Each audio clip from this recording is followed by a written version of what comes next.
Hi guys, it's Gisell Munoz, the host of this channel, and I have today Nitya Mahlynn, who is a tantric sex coach who helps men crack the code to lasting in bed and open up to his authentic sexual empowerment that the feminine is longing to see and feel in him. Ninja works with men who are single or in a relationship, in a healthy relationship. Working with her clients have helped them to move beyond the limiting pattern of early and premature ejaculation and discover exquisite sex and sacred love making. She works with clients on a one-on-one private sessions and in her programs. Thank you so much for being here, Ninja. I really appreciate it. Thank you so much, Giselle. It's really nice to be here. Thank you so much. So, why did you decide to be a tantric sex coach?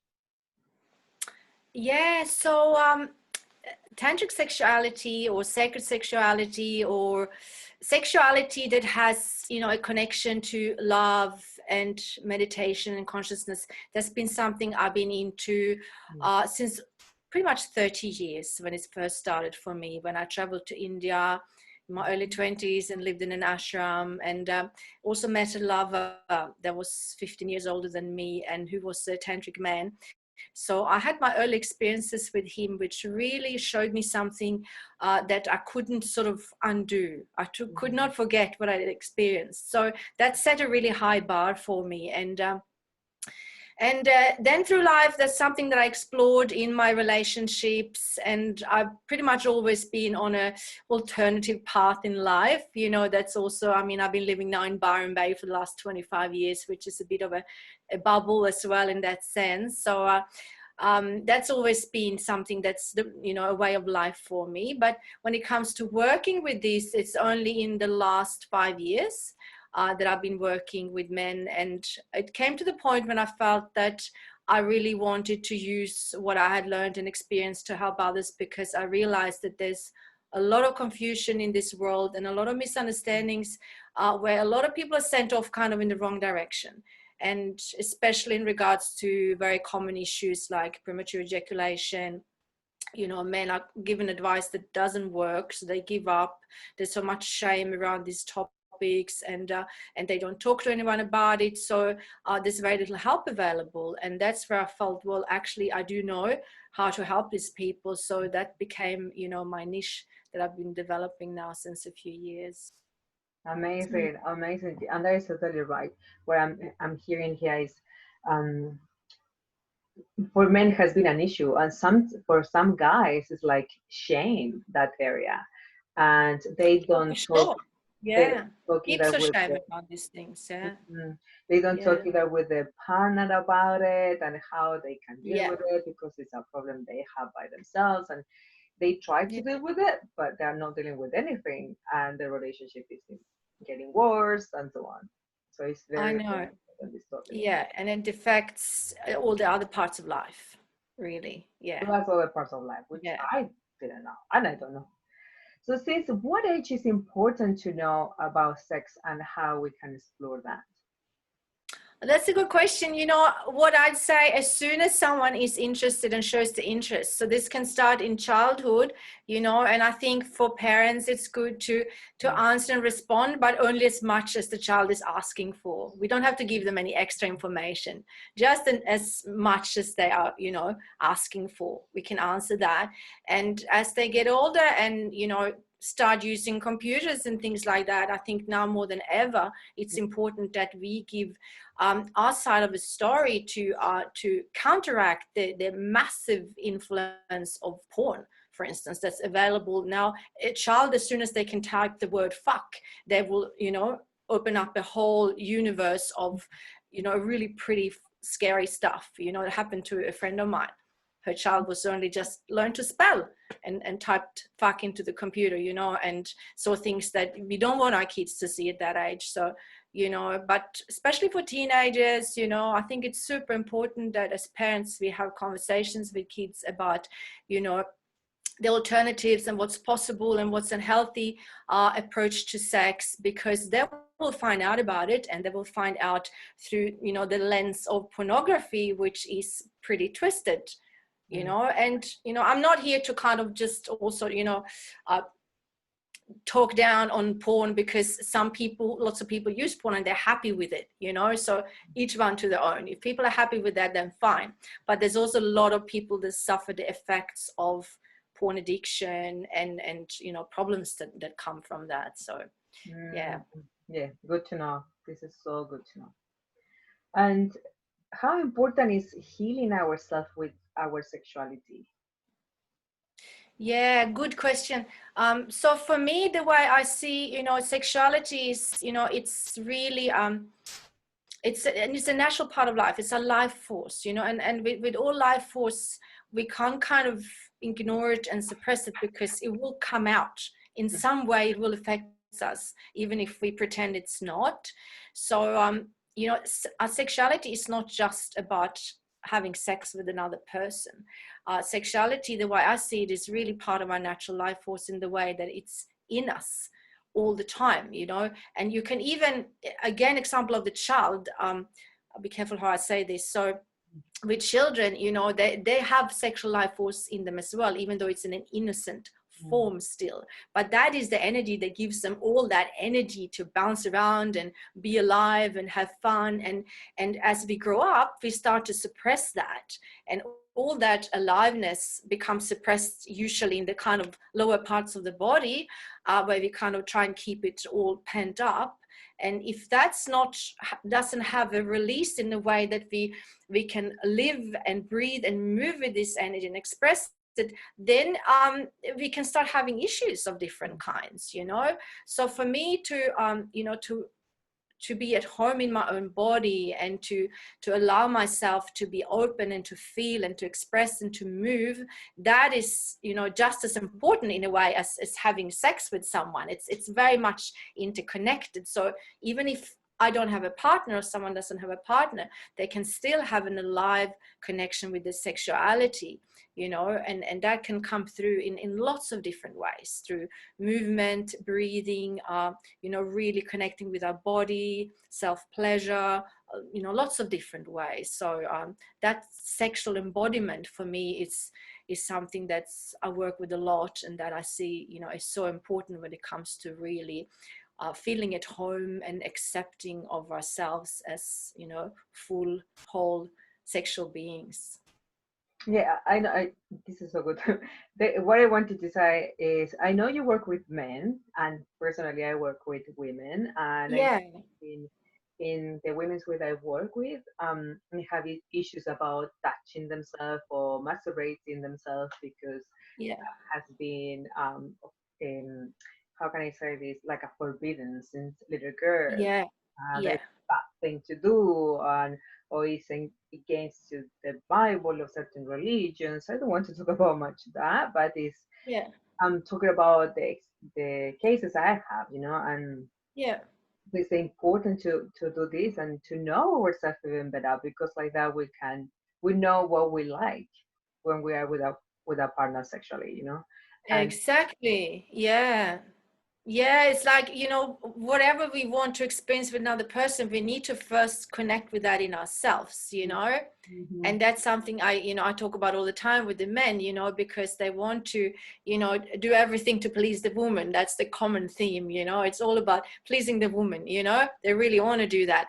But quite often they're not really connected with their own body, because men have been conditioned maybe even harsher than women when it comes to suppressing sensuality and, being rigid in their bodies. They can't be sort of, sensual and fun and open, and women are kind of a bit more allowed to do that, in society. So for the men, they've suppressed this even more, and then it's they're not in contact with their own body, and then you get that kind of disconnected experience where you may be nervous and awkward, and it's bumpy, and it's you can't feel, or you're oversensitive, and that also affects the ability to master and control the ejaculations for the guys. So it's all about coming home into our own body. That's the real work, connecting with ourselves first, and then from that place, it's so much more easier and natural to connect and share that with another person. Yeah, I agree, because that was that is what I was sharing about women too. So can you give us a couple of examples of the clients you are working with? Yeah. Okay. So, well, I mostly work with men who have struggled with premature or early ejaculation. I prefer to call it early rather than premature. It's a bit of a label.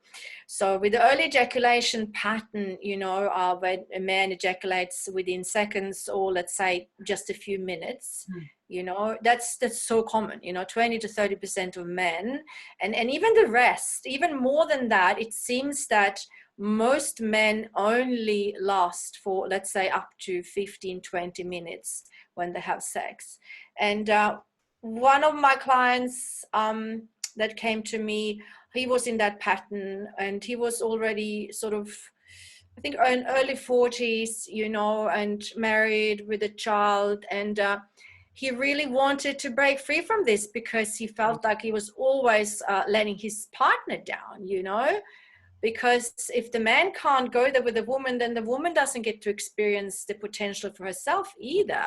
But she's kind of forced then to fit into his pattern. So these women, they kind of learn to try and get an orgasm really quickly because they know that he's not going to last very long. So then you have the woman trying to fit into the male pattern, which is really unfortunate.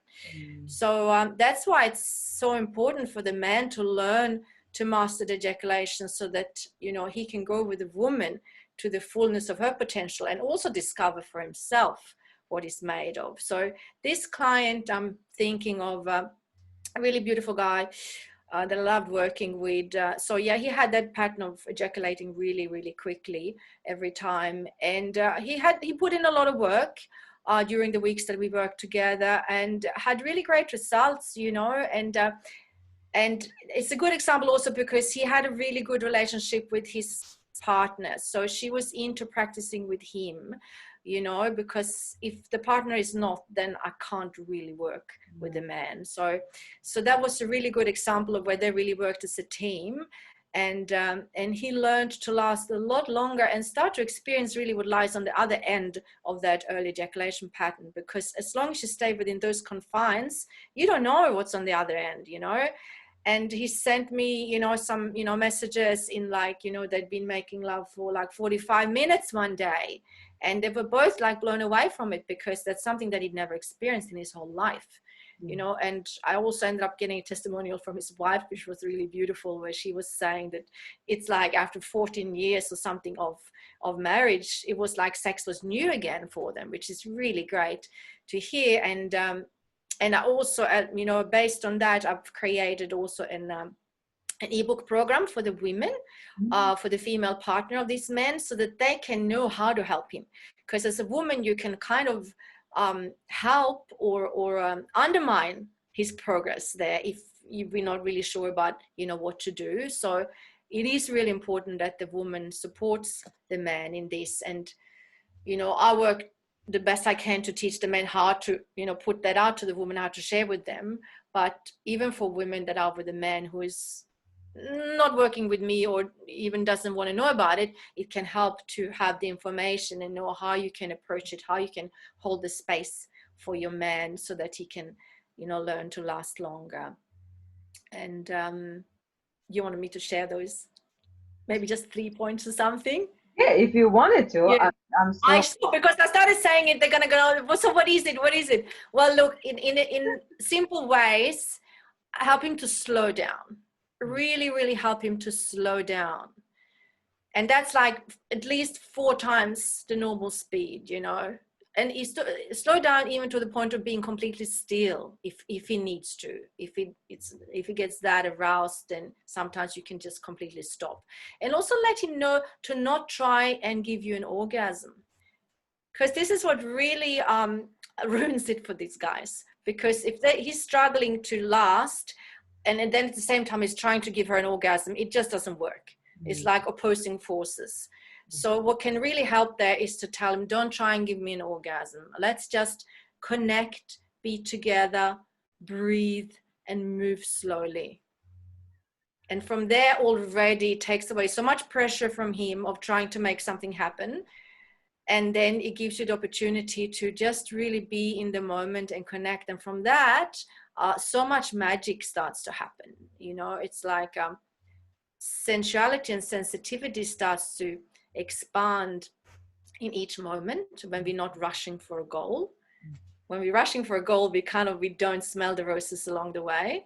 So when you take that goal away, the idea of always having to reach an orgasm, and just more really come back into the present moment, then we start to really experience what's happening in every moment.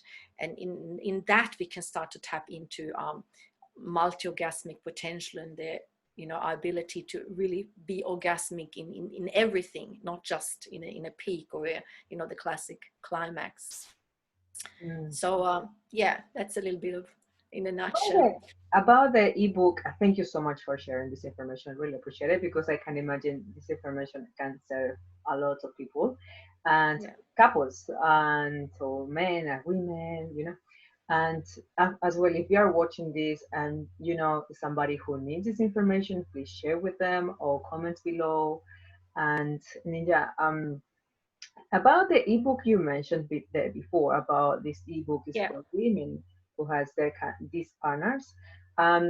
Those you give that ebook for your clients. It's like when I give it to my clients, but it's just for sale now. It's not on my funnel, but if people want it, they can just contact me and I'll get it to them. Good to know. Yeah.